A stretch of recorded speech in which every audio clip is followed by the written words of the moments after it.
21-asrga xush kelibsiz.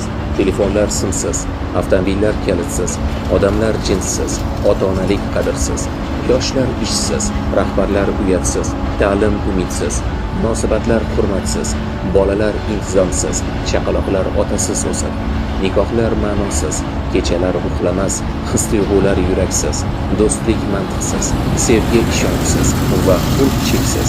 Haqiqatdan ham so'z topolmayapman. Hammasi bo'sh va ma'nosiz tuyuladi. Ammo ichimda bir joyda hali umidning chirog'i yonib turibdi.